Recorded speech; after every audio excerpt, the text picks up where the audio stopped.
আমি একটা সিদ্ধান্ত নিছি। কিসের সিদ্ধান্ত নিছিস তুই? বিয়া না করে আজীবন এই বাড়িতে থাকবেন এই সিদ্ধান্ত নিছেন আপনি?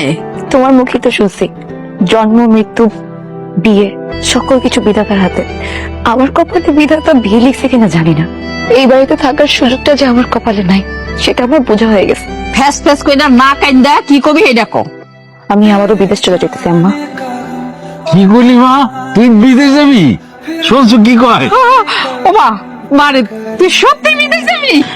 এই রবিন, ও মামা, কই তোমরা তাড়াতাড়ি আসো, শুনলে যাও কত খবর। আমাকে পরে আবার বিদেশ যাইবো। বৌমা আমার যে কি আনন্দ লাগতেছে না। এতদিন পরে তোর জ্ঞান ফিসে দেখা আমার যে কি খুশি লাগতেছে মা। তো একটা বুদ্ধি তোরে দিয়া রাখি, এইবার বিদেশ গিয়া যেই কোম্পানিতেই ঢুকস আগে ভালো কইরা খোঁজ খবর নিবি কোম্পানির অবস্থা কি, তারপর জয়েন করবি। কি কও? হ্যাঁ মা। এইবার আবার আগের বারের মতো টাকা টোকা খুঁয়ে দেশে আসিস না। এবার এমন চাকরিতে ঢুকবি আগের চেয়ে যেন বেশি বেতন পাস। সুযোগ কিন্তু বারবার আসে না, তোমারে কিন্তু এবার সুযোগটা কাজে লাগাইতেই হইব। কয়টা দিন আগে যদি এই সিদ্ধান্ত নিতি তাইলে আমার এত বড় সর্বনষ্ট হইতো না। বিদেশে পাঠাই দিব শুনলে কত না করে সে মনের দুয়ারে উকি মারবো, তার ঠিক আছে?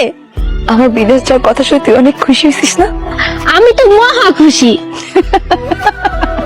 তোমরা অনেক খুশি হয়েছো না আমি বিদেশ যাবো বইলা? এইভাবে কথা কইতেছস কেন করি? তুই কি বিদেশ যাবি না? হ্যাঁ যাবো আব্বা, বিদেশে যাওয়া ছাড়া তো আমার আর কোনো উপায় নেই আব্বা।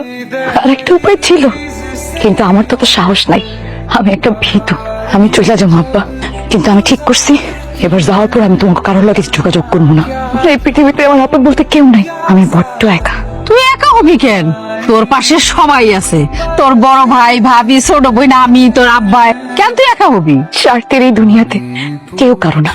আমি এবার মোটা অঙ্কের টাকা নিয়ে আসতে পারি নাই বলে তোমরা সবাই ভুলে গেছো যে আমিও তোমাদের সন্তান। যতবার বিদেশ থেকে ফিরছি আম্মা, তুমি তোমার নিজ হাত দিয়ে আমারে খাওয়াই দিতা। টাকা নিয়ে আসতে পারি নাই বলে আমারে তুমি খাওয়াই দাও নাই আম্মা। এই যে ভাবি, আমি যতবার আসছি তুমি আমার মাথায় তেল মাইখা দিছো, আমার চুলগুলা বাইধা দিতা, আমার সাথে একবারে সে শুয়ে বিদেশের সব গল্প শুনতে। কিন্তু এবার তুমি আমার দিকে ফিরাও তাকাও নাই ভাবি। আমার ভাইজান, এবার ভাইজান দোকানে টাকা দিতে পারি নাই বলে আমার জন্য বাজার থেকে কসমেটিক কিনে নিয়ে আসে নাই। আমার এই আদরের ছোট বোনটা ও আমার শত্রু মনে করা শুরু করলো। আমার বাবা যতক্ষণ খাবার খাইতাম আমার পাশে বসে থাকতো, এইটুক নিশ্চিত না হওয়া পর্যন্ত আমার পাশ থেকে উঠতো না যে আমার পেট ঠিকঠাক মতো ভরছে কিনা। আমার খাওয়া দেখলে মনে হয় যে আমি নাকি তার মায়ের মতো করে খাই। আর সেই বাবাটা অচেনা হয়ে গেছে শুধুমাত্র টাকার জন্য।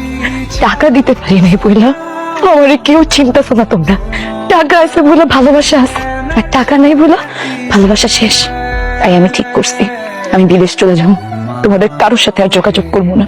তোমাদের কারোর প্রতি আমার কোনো ক্ষোভ নাই, হয়তো বিধাতা এটাই আমার কপালে লেখা রাখছিল। শুধু আজকের রাতটা আমার থাকতে দাও এই বাড়িতে, আমি কাল ঠিকই চলে যাও।